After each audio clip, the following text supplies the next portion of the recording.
Olá, gente, tudo bem? Chegando aqui para a nossa live de segunda-feira, live tradicional, desde a pandemia. Todas as segundas eu tenho estado aqui com vocês e é sempre um prazer poder compartilhar com cada um de vocês nossas percepções, nossas reflexões e espero que estejam lhe fazendo bem. Obrigado pelo feedback, obrigado às mensagens de carinho que eu recebo diariamente nas minhas redes sociais. E se você não leu ainda meu último post, eu lhe convido a lê-lo, onde eu esmiuço um pouco mais aquilo que será tema da nossa live de hoje, que é uma live mais curta, né? Diferente da live de domingo, que afinal é um culto. Ontem nós tivemos mais de 1 hora de live. Nas lives de segunda, geralmente são 25 minutos, 30 minutos, quando passa um pouquinho, 35, 40 minutos. Bem, eu gostaria de poder contar com a sua companhia, que me é muito preciosa, mas também com a sua divulgação. Se você puder, clique aí no aviãozinho, no rodapé da transmissão e envie o convite para todos os seus amigos, para que tenham acesso àquilo que você terá agora. Posso contar com você? Então, gente, hoje eu quero falar sobre um episódio ocorrido no último sábado, agora, dia 6. Pelo menos de acordo com o jornal O Dia e alguns outros jornais e sites muito conhecidos. De acordo com a notícia que correu pelas redes sociais e através desses jornais, o narcotráfico havia ordenado que algumas paróquias católicas cerrassem suas portas, pelo menos durante este final de semana. Imagine você a que ponto nós chegamos. Paróquias terem que cancelar suas missas. Se não me engano, uma ou outra teve que cancelar cerimônias de casamento. Se não me engano, uma ou outra teve que cancelar festas que já estavam programadas, em obediência a uma ordem dada pelo tráfico. Aqui no Rio de Janeiro, nós já temos aprendido a conviver com o domínio exercido, de um lado, pelas milícias, do outro lado, pelo tráfico de drogas. Eu moro num bairro, por exemplo, onde já aconteceu, e é um bairro com uma população expressiva, com um comércio muito grande, e já aconteceu das portas do comércio serem fechadas por ordem do tráfico. Até aí, tudo bem nada, né? Mas, infelizmente, isso acontece com uma certa frequência. Escolas tendo que fechar suas portas, cancelar as aulas por ordem do tráfico. Mas igrejas, e eu estou falando aqui não de pequenas denominações, eu estou falando da Igreja Católica, de paróquias, de grandes bairros da Zona Norte do Rio de Janeiro. Por quê? De onde vem esta moral? Como é que o tráfico chegou ao ponto de exercer um domínio tão grande? E onde estão as autoridades que não tomam providências quanto a isso? O fato, gente, é que anos atrás, não faz muito tempo, surgiu entre as facções criminosas do Rio de Janeiro uma denominada Complexo de Israel. E o chefe desta facção criminosa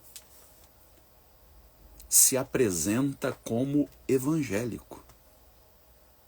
É isso mesmo que você ouviu. As comunidades que estão sob o domínio desta facção são obrigadas a ostentar símbolos religiosos como a estrela de Davi, a bandeira de Israel,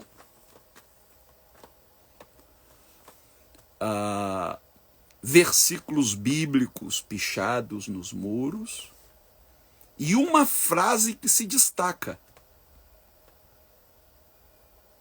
Desde criança que eu vejo muros pichados com frases do tipo só Jesus salva.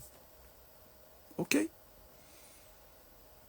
Frases como só Jesus expulsa os demônios das pessoas são relativamente comuns. Mas agora surge uma nova frase pichada nos muros destas regiões dominadas pelo tal Complexo de Israel.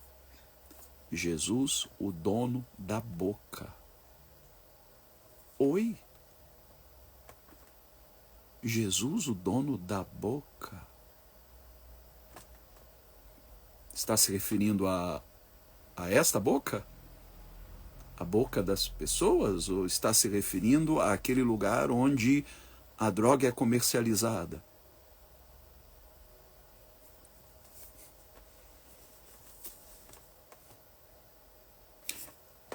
Traficantes estão expulsando das comunidades terreiros de Umbanda e Candomblé. Em alguns casos, invadindo os terreiros, vandalizando os objetos sagrados dessas religiões. Esses mesmos traficantes muitas vezes recorrem às igrejas evangélicas em busca de oração, de proteção. Já houve casos em que pediram aos pastores que ungissem suas armas. Há quem diga até, e eu não posso afirmar isso, mas há quem diga que alguns colocam versos bíblicos na trouxinha da droga comercializada. Como entender este fenômeno? Alguns pesquisadores estão chamando este fenômeno de narcopentecostalismo. E o que eu vou dizer agora é muito sério. Cantores evangélicos de renome são convidados para cantar em eventos organizados por esta facção e recebem para isso. Quer dizer, a coisa saiu de um lugar de conveniência para um lugar de conivência. Nesses 37 anos de ministério pastoral, eu já ministrei inúmeras vezes dentro de comunidades. Eu presidi uma denominação por muitos anos, desde 2001 até julho do ano passado. Portanto, 22 anos à frente de uma denominação. E nós tínhamos muitas congregações dentro de comunidades. Eu já vi traficantes entrarem na igreja durante uma ministração chorando e se renderem a Jesus, dispostos a abandonar aquela vida. A isso nós chamamos de conversão. O que nós estamos vendo nesses últimos dias, quando a igreja evangélica está em via de se tornar na religião, na maior religião do Brasil, nós estamos vendo adesões de todas as classes, de todos os tipos. Mas não confunda adesão com conversão. A pessoa, ela pode professar uma fé, aderindo àquela fé, exibindo símbolos daquela fé, sem, contudo, ter vivido uma metanoia, uma expansão da consciência. Você já parou para pensar no desserviço que está se prestando à causa?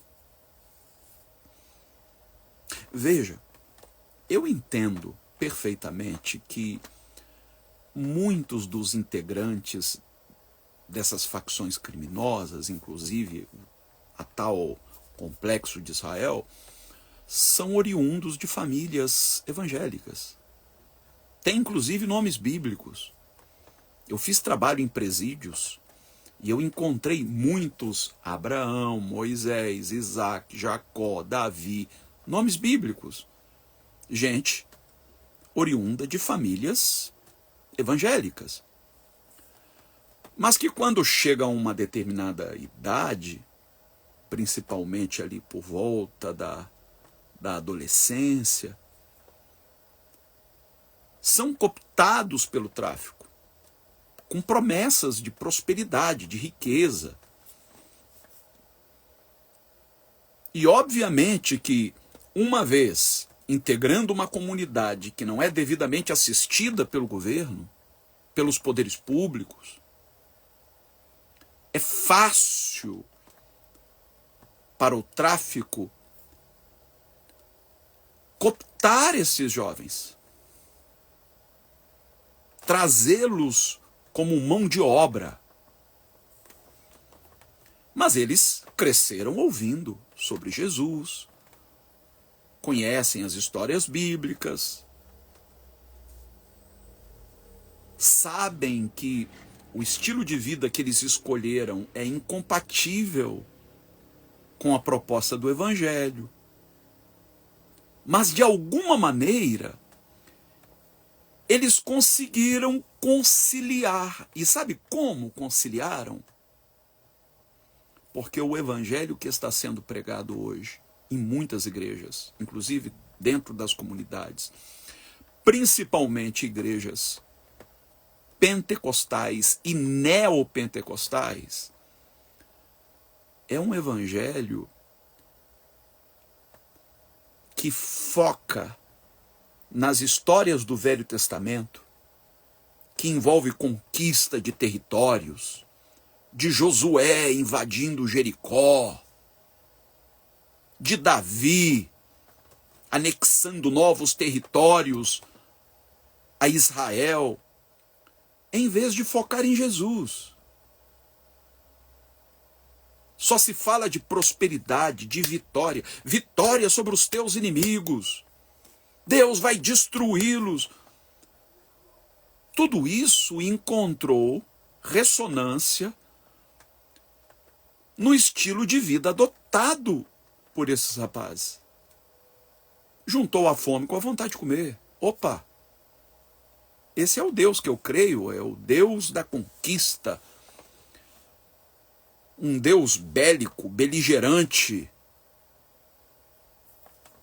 Não há um interesse pela mensagem de Jesus. O evangelho da paz, da reconciliação. Não. O importante é conquistar. É vitória. É sobrepujar os inimigos. Onde é que vamos parar, gente? Me digam, onde é que vamos parar? E o pior, para mim, o mais grave, é que há pastores que não se constrangem em receber ofertas e dízimos oriundos de integrantes dessas facções.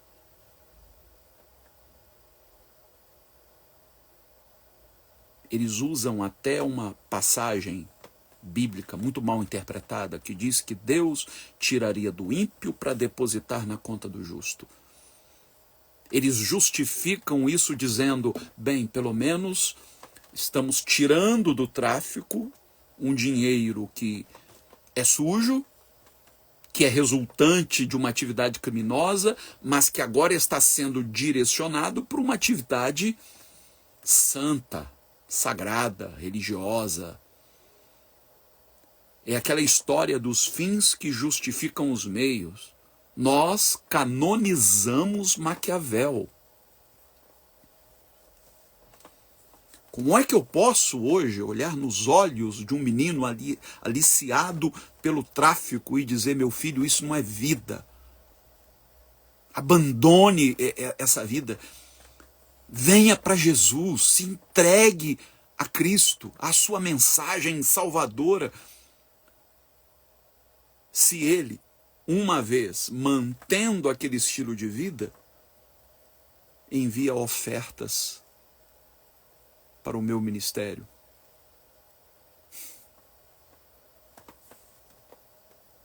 Não faz o menor sentido. Agora vai chegar o dia em que nós seremos chamados a prestar contas a Deus. Deus não vai fazer vista grossa. Isso é grave. Isso é sério. Há uma passagem no Evangelho segundo São João, no capítulo 20, verso 13, que diz, os anjos lhe perguntaram a Maria Madalena, mulher, por que choras? Ela respondeu, levaram meu Senhor e não sei onde o puseram. Levaram meu Senhor e não sei onde o puseram. A minha pergunta é, onde é que temos posto Jesus? Com o que temos associado o seu nome? Já não bastava associá-lo com projetos de poder? Com política partidária? E agora vamos associar o seu nome àquilo que destrói tantas vidas? E veja, eu não estou falando aqui da droga em si, porque pode soar para alguém contraditório, uma vez que dias atrás eu estava defendendo a medida do STF em descriminalizar o uso recreativo da maconha. Eu não quero que ninguém use a minha palavra hoje para levar para um lado que não é o que eu pretendo.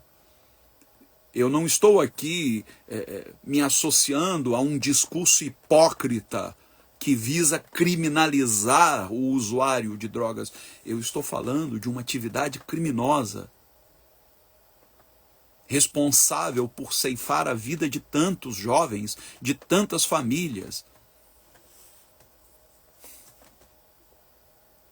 Nós não temos o direito de associar o nome de Jesus a isso.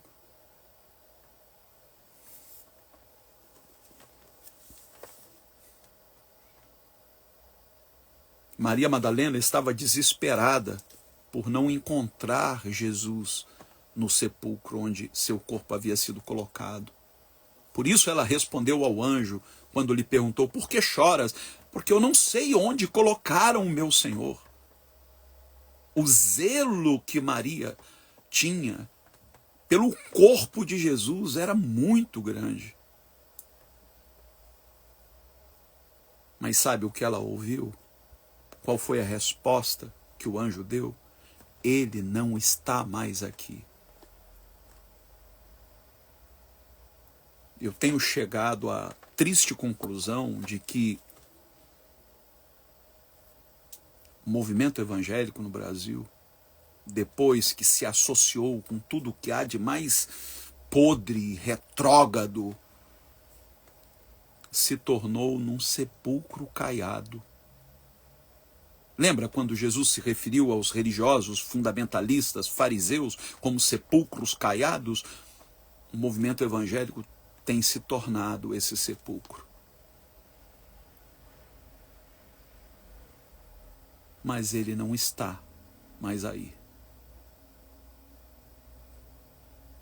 Jesus não se presta a esse tipo de coisa. Ele está vivo e solto. Ele é livre. Ele é como o vento, como ele mesmo disse, que sopra onde quer e ninguém sabe de onde veio nem para onde vai. Ninguém tem o monopólio, ninguém o detém.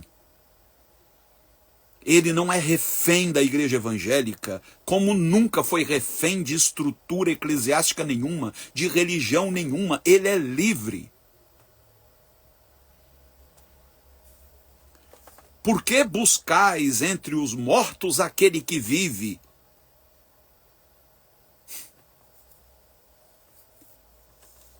Muitas pessoas estão buscando Jesus nos lugares errados. Porque eu não encontro Jesus em discursos de ódio, em associações criminosas.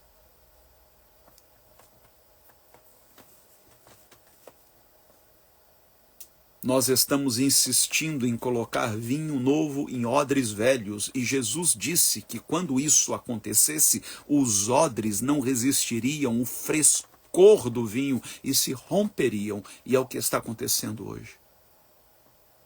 Os odres têm prazo de validade. Toda instituição tem um prazo de validade. Depois que ela deixa de cumprir o propósito pelo qual ela veio à existência, ela se rompe. Não se apegue, não se apaixone por uma instituição. Ela pode ter hoje relevância e amanhã não ter mais.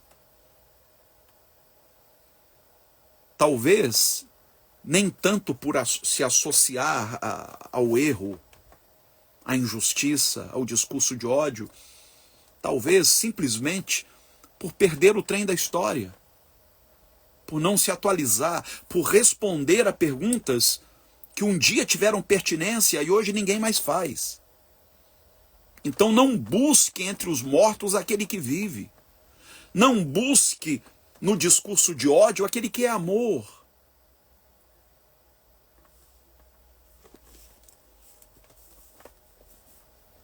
Eu desejo que esses rapazes envolvidos em atividades criminosas possam ter um encontro com Jesus que liberta. Que abandonem essa atividade. E eu desejo que aqueles que se aproveitam deles, que se associam a eles em nome de Jesus, se arrependam, caiam em si, percebam o mal que estão fazendo. Eu não quero hoje me alongar, mas esta é a minha oração. É muito triste ver o que está acontecendo aqui no Rio. E sei que está acontecendo em outros lugares do Brasil, mas talvez não de maneira tão escancarada como aqui no Rio. Que Deus tenha misericórdia da nossa gente. Que Deus tenha misericórdia do nosso povo já tão sofrido. E que haja um avivamento espiritual, um despertamento que os leve à conversão e não a uma mera adesão. Eu peço que assim que nós postarmos esta reflexão, você, por favor, comente, curta, marque alguém para que chegue ao maior número de pessoas possível, tá bom? Deixo aqui também meu apelo, se você deseja abençoar nosso ministério, nos apoiando financeiramente, apoiando os projetos sociais que nós abraçamos, você poderá fazê-lo enviando a sua contribuição espontânea para o Pix 21 99797 8135. Pix 21 99797 8135. Sua contribuição nos ajuda a prosseguir nesse ministério que tem sido, nos últimos dias, um ministério profético em todos os sentidos. Domingo, eu estarei aqui novamente com o nosso culto online, o culto do Ninho da Fênix, às 19 horas, e todos são meus convidados. Que Deus os abençoe, uma ótima semana e até domingo, com a graça de Deus. Fiquem na paz.